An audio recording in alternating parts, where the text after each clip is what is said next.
la plateforme du réveil des nations. Amis veulent connaître le vrai bonheur que le péché empêche. Bonjour, chers bien-aimés en Jésus-Christ.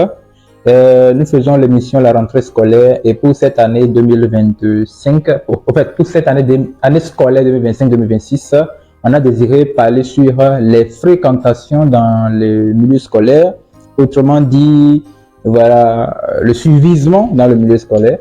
Et ici, c'est la troisième partie, puisqu'on a suivi la première partie et les sœurs, les mamans et le frère Philippe, ils ont déjà échangé. Ils ont démontré certaines choses, ils nous ont enseigné beaucoup de choses, ainsi que dans la deuxième partie. Mais ici, dans la troisième partie, je vais juste faire quelque chose de conclusion, en quelque sorte un résumé, une conclusion sur cette affaire de fréquentation. Et certaines parties qui n'ont pas pu toucher. Il s'agit de la fréquentation. En termes de fréquentation, ils ont déjà montré qu'il y a de bonnes fréquentations, comme il y a aussi de mauvaises fréquentations. Mais ici, je vais vous dire quelque chose. La partie la plus intéressante de la Bible qui nous enseigne de bonnes leçons, c'est le livre de Proverbes. Dans le livre de Proverbes, vous allez voir que le frère Salomon a mentionné beaucoup de choses. Et cela, je pense que ça peut aider la grande partie des élèves, des étudiants, des apprenants, même des apprentis. Pourquoi? Parce que pour construire votre vie, vous avez besoin de la sagesse. Et le livre de la sagesse que nous avons ici, nous avons Proverbes, nous avons Ecclésiaste. Ok, maintenant, donc, c'est-à-dire que en parlant de la fréquentation, pourquoi on a choisi ce thème cette année? C'est parce qu'on avait compris que nombre des élèves ont échoué. Ils ont échoué à cause de mauvaises fréquentations. Vous savez, on peut ne pas être ami avec quelqu'un, mais le fréquenter. Hein? Oui, quand on cherche à copier la vie de cette personne. Et quand on cherche à faire. Il y a des élèves qui viennent à l'école et l'éducation qu'ils ont reçue à la maison était tellement bien que. Mais puisqu'ils n'avaient pas le culot de s'approcher de Anatole, Anatole a une habitude, je veux dire catastrophique. Et il sait que si ça s'approche d'Anatole, il y a quelqu'un qui va signaler ça à ses parents. Qu'est-ce qu'il va faire? Il va chercher à faire la coiffure d'Anatole, à porter les pantalons comme Anatole, faire descendre les pantalons sur les fesses comme Anatole et marcher comme Anatole. Ça aussi, c'est une fréquentation, bien aimé. C'est-à-dire que même sans cohabiter avec quelqu'un, sans côtoyer quelqu'un, on peut le fréquenter. Voilà. Alors que le livre de Proverbes nous enseigne certaines choses, certaines réalités que vous allez peut-être penser que bon, le chapitre 1er verset 20 dit, la sagesse crie dans les rues, elle élève sa voix dans les places. Verset 21, elle crie à l'entrée des lieux bruyants, aux portes dans la ville, et elle fait entendre ses paroles. Il y a des lieux où on enseigne la sagesse. L'école devait être un lieu où on enseigne la sagesse. Oui, les centres éducatifs devaient être des lieux où on enseigne la sagesse. Les universités, les centres universitaires, les centres de formation devaient être des lieux où on enseigne la sagesse. Mais aujourd'hui, qu'est-ce qu'on enseigne? Non, on enseigne comment faire ceci, les histoires, les blablabla.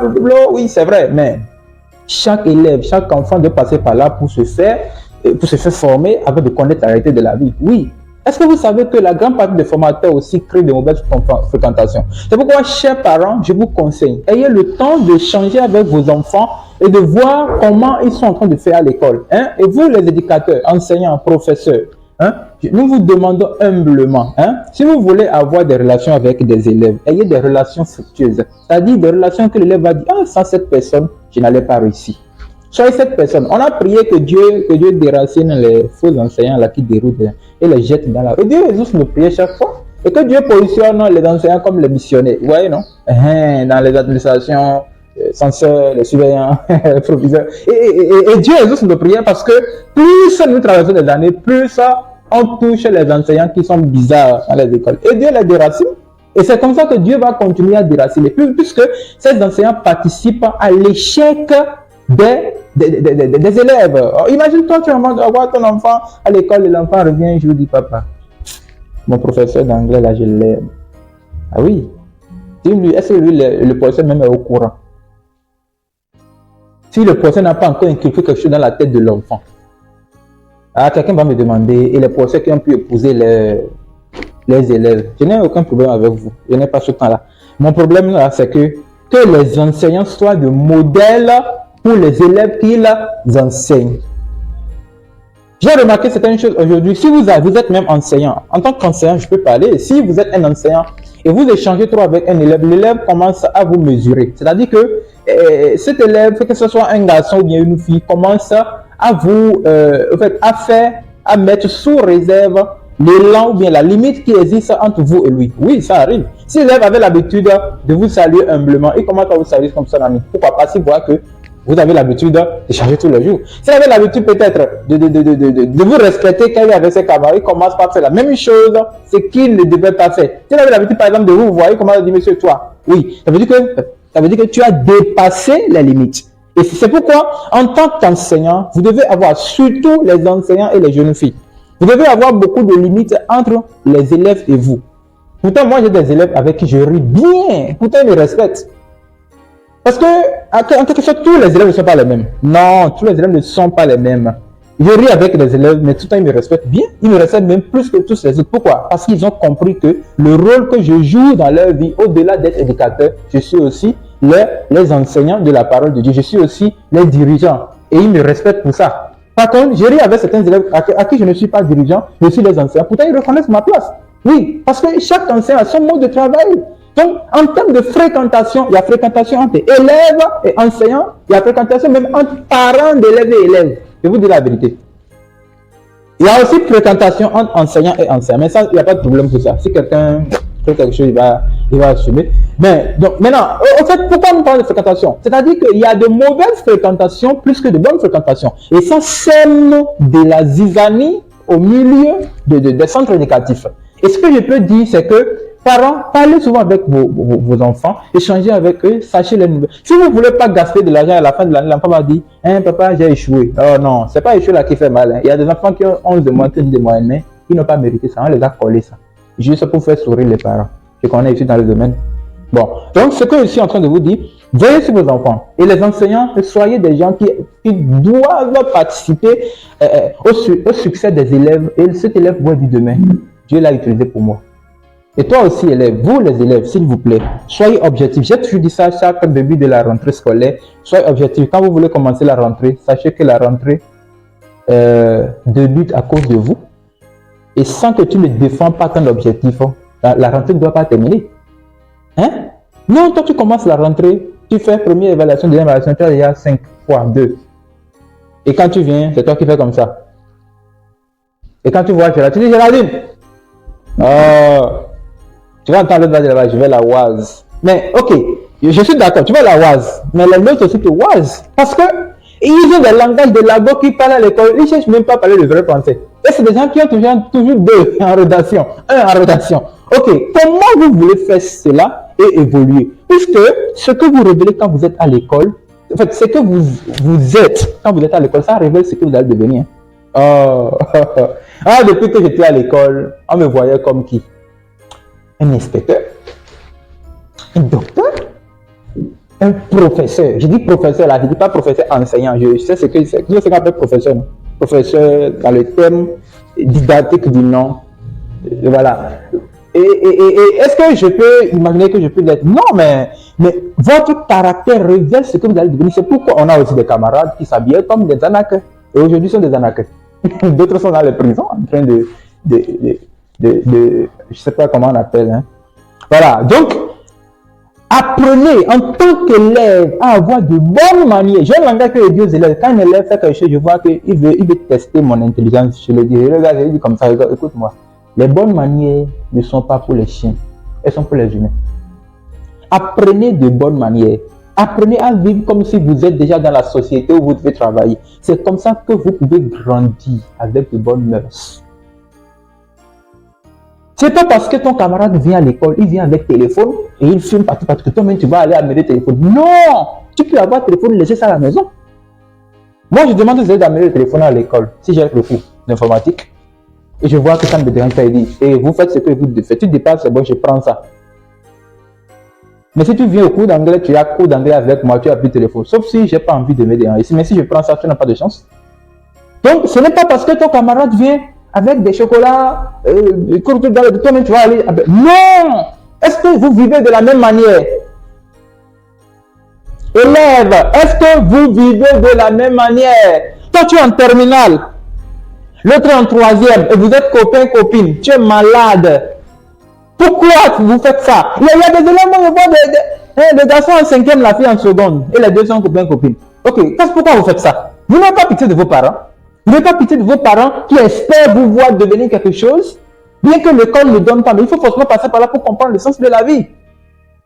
Donc, on a constaté que ce thème, cette expression a fait chez nombreux élèves, et on n'a pas aimé ça. C'est à cause de ça qu'on l'a choisi. Donc, désormais, chaque année, on va devoir choisir un thème. Je n'ai rien dit, j'avais envie de parler, mais je ne sens pas l'envie. En fait, j'ai l'envie, mais je ne le sens pas. Bon, donc, que cette parole que nous vous enseignons soit pour vous un profit pour gagner l'année scolaire. Chaque fois, si vous avez des préoccupations, on peut vous orienter, peu importe votre pays, votre nation, nous pouvons vous orienter. Et ça peut bien marcher pour vous. On peut même vous connecter avec des enseignants dans plusieurs pays pour vous orienter. Pour que vous soyez objectif et que vous sachiez pourquoi vous allez à l'école. L'école, c'est pour un temps. Ce n'est pas pour tout le temps. Non. Il y a de cela 25 ans, j'étais à l'école. Il y a de cela 20 ans, j'étais à l'école. Il y a peut-être de cela 9 ans. Non, 9 ans, c'est trop. 12 ans ou bien 15 ans, j'étais à l'école. Mais il y a de cela 10 ans, je ne suis plus à l'école. Bien de cela 8 ans, je ne suis plus à l'école. Aujourd'hui, maintenant, là, quel professeur va me voir commencer à dire: hé, toi, ici, tu es venu à l'école aujourd'hui. Lui aussi, il exagère. Voilà. Donc, vous devez savoir que chaque chose a son temps. Il y a un temps pour être formé. Ecclésiaste 3, verset 1. Il y a un temps pour chaque chose sous le soleil. Et il y a un temps où vous êtes élève. Il y a un temps où vous ne serez plus élève. Il y a un temps, on va te punir. Frère, tu peux être élancé plus que le professeur. S'il te dit: mets-toi à genoux. Mets-toi à genoux.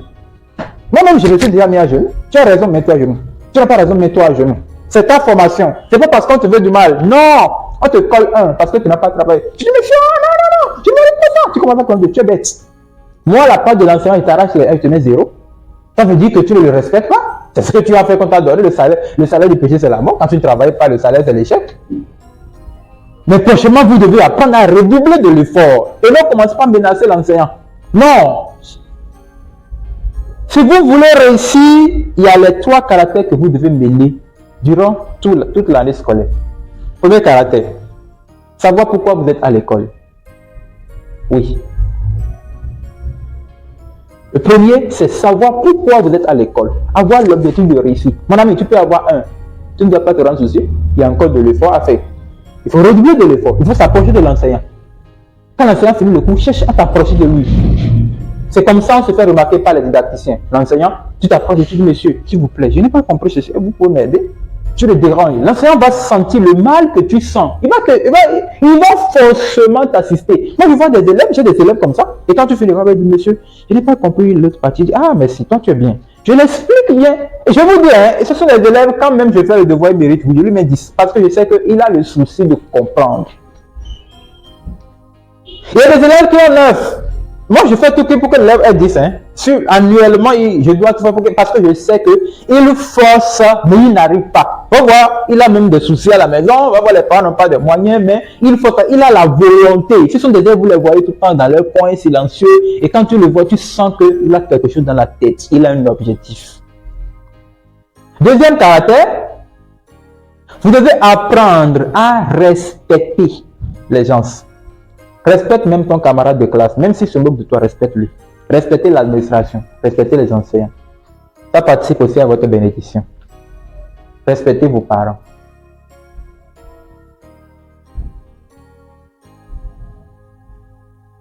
Troisième caractère, savoir comment vivre autour de vous.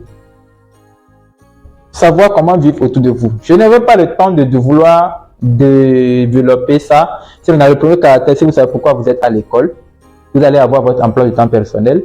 Vous allez chercher du temps pour faire la révision. Vous allez chercher du temps pour prier pour vous-même. Vous allez chercher du temps pour faire ceci. Vous allez chercher du temps pour faire cela. Deuxièmement, si vous respectez les gens, vous allez toujours avoir besoin d'eux. Vous allez aussi les assister. Moi, j'ai des élèves qui des fois disent: ah monsieur, vous mangez quoi aujourd'hui? Je vais vous payer. Je dis: non, merci beaucoup. Et des fois aussi, quand je me paye, je mange. À la fin de l'année, là, j'ai taquiné aussi beaucoup d'élèves. Il y a des élèves qui m'ont fait des dépôts 15 000, 10 000, 5 000. Et j'étais content. Moi, je suis fier parce que je le mérite. En tout temps, je refusais. Mais quand je vois que ça commence par un élève, 2 élèves, 3 élèves, ah non, là, c'est Dieu qui parle. On y va. Tu connais mon numéro, non? Mais le dépôt. Il y a même des élèves qui ont fait le dépôt 2 000, 1000 francs. Mais j'étais fier parce que l'élève a vu qu'enfin, j'avais participé aussi à sa réussite. Et tout ça, vous ne savez pas. C'est un bonus pour moi. Le jour où vous allez voir, il va devenir ministre de l'éducation. Tu vas dire: aïe. Non, le monsieur, il va devenir le truc.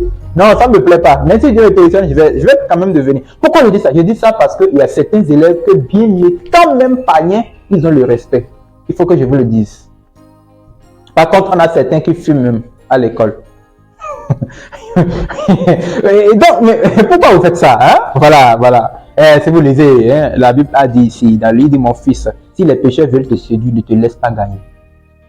Proverbe 1, verset 10. Si les pécheurs veulent te séduire, ne te laisse pas gagner. Réfère son camarade. Si tu as deux, et il rit, donc dis, Dieu fera. Et continue. Et je vous dis quelque chose souvent, et je le dis à tous les élèves que je garde à l'école. Vous aurez forcément besoin de vous demain. Ah oui, peut-être camarade, vous battez. Moi, quand je vois les élèves faire des bagarres, je dis, mais c'est parce qu'ils n'ont pas sucé les seins maternels. Quand on ne prend pas trop le sein maternel, on boit le lait. C'est ça qui fait qu'ils réagissent comme des animaux. Moi, j'ai bu le sein maternel, donc je connais la valeur de l'homme. Parce que tout camarade de classe, et il dit, Anatole, ton cul, quand toi tu entends ça, tu dis, tu as moi, tu passes, je t'en cul aussi. Et il prend le ciseau, il plonge. Oh, mais ça, c'est quelle habitude animale. Hein? Entends-nous quand on nous insultait à l'école, j'ai dit plus un, je te verrai. Hein? Je te verrai. On se taquine et on continue. Mais aujourd'hui, ciseaux, couteaux, partout. Ça, c'est quelle mentalité de marécage? C'est quelle mentalité de boue que vous avez, de la boue que vous avez dans la tête, que tellement que vous ne pouvez pas vivre ensemble avec vos camarades de classe. Donc, demain, quand on va te positionner directeur du cabinet et l'autre sera secrétaire, c'est quand vous allez sortir du véhicule comme ça, tu dis, Anatole, ton père, l'autre va dire ta mère. Ok, maintenant vous voulez enseigner quoi à la société? C'est à cause de ça que vous finissez de faire les choses, vous ne faites pas le travail. Parce que Dieu vous cale. Dieu ne voudrait pas que vous détruisiez la société. La société est déjà mauvaise et vous voulez finir avec.